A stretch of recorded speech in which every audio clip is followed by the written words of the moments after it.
नमस्कार। आप सभी का स्वागत है इस वीडियो में। आज का वीडियो उन सभी ऐसे शोधार्थियों के लिए जो अब विद्यार्थी से हो चुके हैं शोधार्थी। जी हाँ, शोधार्थी और शोधार्थी बोला जाता है एमफिल और पीएचडी के स्टूडेंट्स को आप सभी जानते हैं, ठीक है। तो विद्यार्थी से कन्वर्ट हो चुके हैं आप शोधार्थी में, और ये वीडियो उन सभी शोधार्थियों के लिए है जिन्होंने अप्लाई किया था पीएचडी के लिए एक सेंट्रल यूनिवर्सिटी में।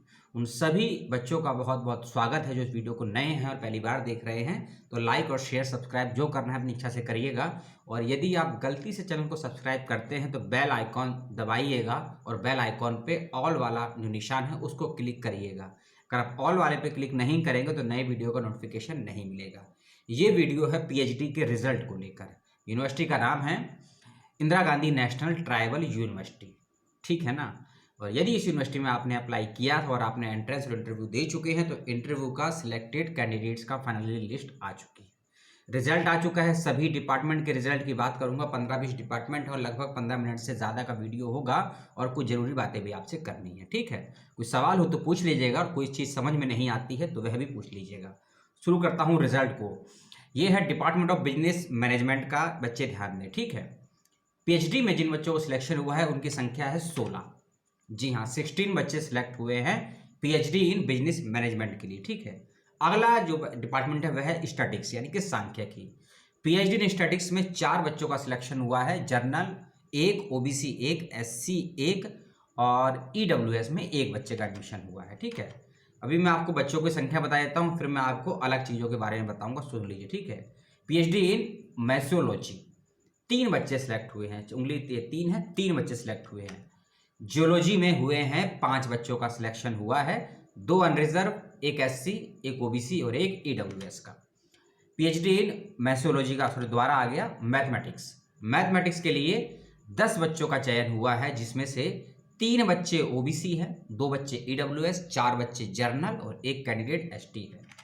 अगला है एजुकेशन, शिक्षा शास्त्र। अच्छी खासी संख्या में बच्चों का एडमिशन हुआ है, 28 बच्चे हैं जो इसमें सिलेक्टेड हुए हैं और सभी बच्चों को बहुत बहुत शुभकामनाएं।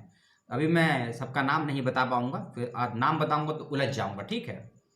पीएचडी इन बॉटनी डिपार्टमेंट में 19 बच्चों का सिलेक्शन हुआ है। सभी की लिस्ट का लिंक मैं डिस्क्रिप्शन बॉक्स में दे दूंगा, उसके अंदर आप सभी अपना एप्लीकेशन नंबर और अपना नाम जरूर चेक कर लीजिएगा। ऐसा ना हो कि मान लीजिए आपका नाम रवि है, श्याम है, एक ही नाम से 2 या 3 कैंडिडेट भी हो सकते हैं, लेकिन आपका नाम कौन सा सही है इसकी पहचान आप अपनी कैटेगरी और अपने एप्लीकेशन नंबर से करेंगे, इस बात का ध्यान रखिएगा। अगला डिपार्टमेंट है पीएचडी इन कंप्यूटर साइंस। 8 बच्चों का सिलेक्शन हुआ है पीएचडी इन कंप्यूटर साइंस में। पीएचडी इन ज्योग्राफी यानी कि भूगोल में 6 बच्चों का सिलेक्शन हुआ है।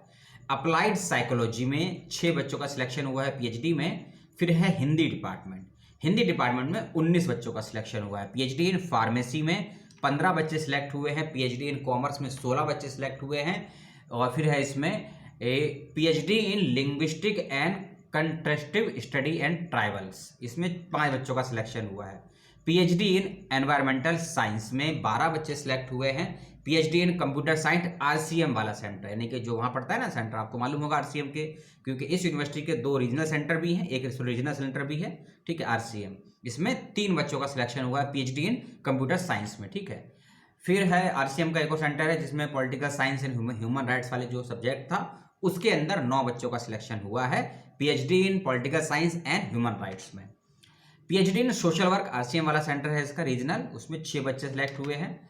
एक जियोलॉजी अमरकंटक में ही है, जियोलॉजी डिपार्टमेंट, इसमें 9 बच्चे सिलेक्ट हुए हैं। उसके बाद है AIHC डिपार्टमेंट, फुल फॉर्म है इसका ancient Indian history and culture. इस डिपार्टमेंट में 12 बच्चे सिलेक्ट हुए हैं। और जो लास्ट डिपार्टमेंट है जिसका लिस्ट आई है वह है टूरिज्म मैनेजमेंट, 13 बच्चे सिलेक्ट हुए हैं। तो 5 मिनट में आपने इन सभी डिपार्टमेंट के बारे में जाना समझा। डिपार्टमेंट की संख्या टोटल है इसमें 15 और 7 22 सब्जेक्ट का रिजल्ट आया है। पीएचडी का यूनिवर्सिटी है Indira Gandhi national tribal university. Hindi में यदि इसका मतलब देखा जाए तो इंदिरा गांधी राष्ट्रीय जनजातीय विश्वविद्यालय अमरकंटक। बहुत से कमेंट भी आए थे। रिजल्ट तो वैसे सुबह ही आ गया था, लेकिन बहुत बिजी था और दोपहर को शाम को तबीयत थोड़ी खराब हो गई थी, इसीलिए रात में शूट कर रहा हूँ और थोड़ी देर हो गई, उसके लिए मैं क्षमा प्रार्थी हूँ। बच्चे ध्यान रखिएगा, जो रिजल्ट आया है उसके अकॉर्डिंग लास्ट डेट नहीं आई है एडमिशन लेने की, लेकिन विद इन 7 डेज में एडमिशन ले लीजिएगा। रिजल्ट आया है आपका 11 फरवरी को, और 11 फरवरी की ही डेट है। 7 डेज का मतलब है 18 फरवरी तक कैसे भी करके फीस जमा कर दीजिएगा, डॉक्यूमेंट्स को वेरीफाई करवा दीजिएगा। इस बात का विशेष रूप से ध्यान रखिएगा, ठीक है। और एडमिशन के विषय में कोई और जानकारी, एडमिशन कैसे लेना है, क्या डॉक्यूमेंट्स अपलोड करने हैं, क्या फीस जमा करनी, उसके लिए डायरेक्ट 2 लोगों से संपर्क करिएगा। जिस डिपार्टमेंट में आपका एडमिशन हुआ है उस डिपार्टमेंट से संपर्क कीजिएगा सबसे पहले, और यदि वहां से कोई जवाब नहीं मिलता है या कोई संतुष्टिपूर्ण आपके समस्याओं का समाधान नहीं होता है तो उसके बाद आप एग्जामिनेशन कंट्रोलर या रजिस्ट्रार से संपर्क कीजिएगा सीधे का सीधा, क्योंकि 1 दिन की देरी आपका 1 साल बर्बाद कर सकती है। बीएचयू से बच्चे जेएनयू के बच्चे भुगत रहे हैं जिनका एडमिशन कैंसिल हुआ है, दिल्ली विश्वविद्यालय के बच्चे भी रो रहे हैं जो तय तारीख पर एडमिशन नहीं ले पाए, और हैदराबाद यूनिवर्सिटी में जिन बच्चों का सिलेक्शन हुआ है दिसंबर वाले बैच का, वह भी रो रहे हैं। इसीलिए 1 दिन की भी देरी मत कीजिएगा एडमिशन लेने में, और एडमिशन लेते वक्त सभी जरूरी कागजी कार्रवाई 100% पूरी कर लीजिएगा।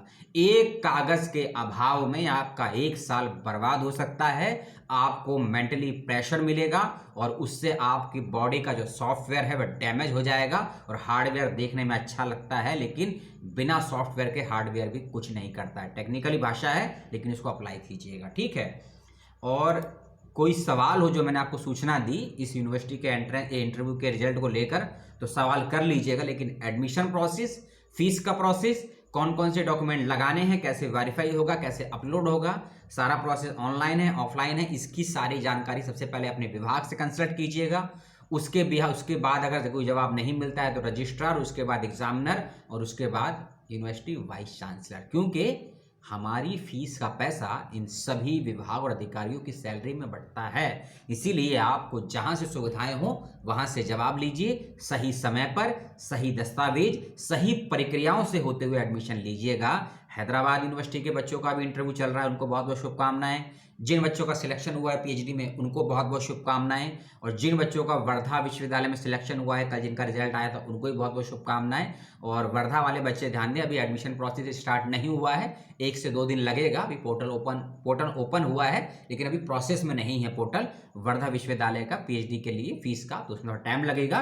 लेकिन उससे अच्छा है मुझसे ज़्यादा सवाल करने के बजाय आप सीधा यूनिवर्सिटी से कांटेक्ट करिए, क्योंकि मैं वर्तमान में एक ही यूनिवर्सिटी की इन्फॉर्मेशन आपको दे सकता हूं जहां मैं पढ़ रहा हूं अच्छे से, और यूनिवर्सिटी में क्या हो रहा है उसके लिए आपको खुद भी कोशिश करनी होगी। तो यह इंटरव्यू का रिजल्ट था आईजीएनटी यूनिवर्सिटी का, और कोई समस्या सवाल हो तो पूछ लीजिएगा, और रिजल्ट का फोटोकॉपी साथ रखिएगा, क्योंकि जब आपका सबमिट करने होंगे डॉक्यूमेंट तो इस रिजल्ट की फोटोकॉपी भी आपको लगानी पड़ेगी। Application form, admit card, entrance examination के कितने अंक आए थे, नेट जेआरएफ के result, category certificate, academic document, identity proof, पहचान पत्र, आईडी कार्ड, ये सब आपके लगेंगे डॉक्यूमेंट्स, याद रखिएगा। एक सांस में मैंने बता दिया कौन कौन से डॉक्यूमेंट लगाने हैं। वीडियो को थोड़ा फॉरवर्ड करके या स्लो करके देख लेंगे तो पता लग जाएगा कौन कौन से डॉक्यूमेंट लगाने हैं पीएचडी में एडमिशन के वक्त में। आपने समय दिया और मुझे सुना, मैं कितना समझा पाया, कितना बतला पाया, वह आप लोग मुझे कमेंट करके बताएंगे। कोई सवाल हो, कोई जिज्ञासा हो तो पूछ लीजिएगा। अगला वीडियो शायद अजीम प्रेम जी के कुछ सवालों को लेकर होगा, उनके नहीं, अजीम प्रेम जी में जो वैकेंसीज आई हैं टीचर और टीचर एजुकेटर के, उसके बहुत सवाल आ रहे थे, उस पर एक कॉमन वीडियो मिल जाएगा कल की डेट में आपको, उसको देखिएगा। और फिर भी कोई सवाल हो तो कमेंट करके पूछ लीजिएगा। बहुत बहुत धन्यवाद अपना समय देने के लिए। अपना और अपनों का ख्याल रखिएगा, कोविड से दूर रहिएगा, ठंड से दूर रहिएगा, सरकारी नीतियों का पालन अपनी बुद्धि के अनुसार कीजिएगा। जय हिंद, जय भारत, जय संविधान।